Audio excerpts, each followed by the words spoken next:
Israel और Hamas के बीच छिड़े महायुद्ध का 10वां दिन है आज। इस युद्ध ने दुनिया को एक बार फिर से दो हिस्सों में बांट दिया है और सबसे बड़ी हलचल उन इस्लामिक मुल्कों में महसूस की जा रही है जो इजरायल के बिल्कुल आसपास बसे हुए हैं। इजरायल ऐसा देश है जो चारों तरफ से मुसलमान देशों के बीच घिरा है और इजरायल की सेना या फिर सरकार कोई भी कदम उठाती है तो उसकी धमक इन मुस्लिम देशों तक सुनाई पड़ती है। इस बीच इस्लामिक देशों के संगठन OIC को लेकर भी एक बड़ी खबर सामने आ गई है।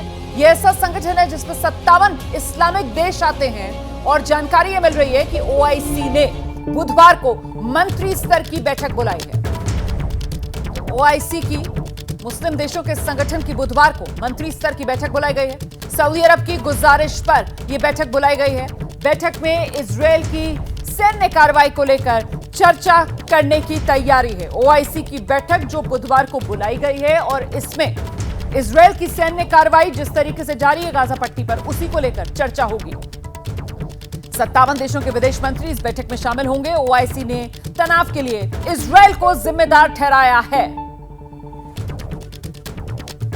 तो जिस तरीके से OIC की ये बैठक जो बुधवार को होनी है और OIC की ये बैठक जो सऊदी अरब की तरफ से बुलाई गई है, मतलब अब तस्वीर बहुत हद तक साफ हो गई है। शांत रहने वाला सऊदी अरब भी इस युद्ध को लेकर अब सक्रिय हो गया है। क्राउन प्रिंस हैं सऊदी अरब के मोहम्मद बिन सलमान। हाल में फिलिस्तीन के राष्ट्रपति महमूद अब्बास से उन्होंने बात की है और उनके अधिकारों के साथ सऊदी अरब खड़ा हुआ है, ये भरोसा दिया है उन्होंने अब्बास को। और सिर्फ सऊदी अरब ही नहीं बल्कि कई और मुस्लिम देश हैं, वहां पर भी इसी तरीके की हलचल तेज है। तो मुस्लिम देशों में जो हलचल है उसी को लेकर जानकारी जरा आप तक पहुंचा देते हैं।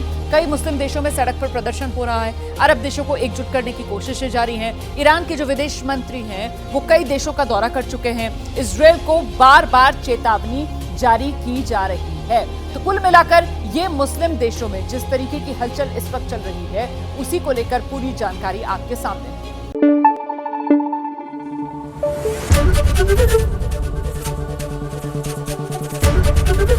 ABP न्यूज आपको रखे आगे।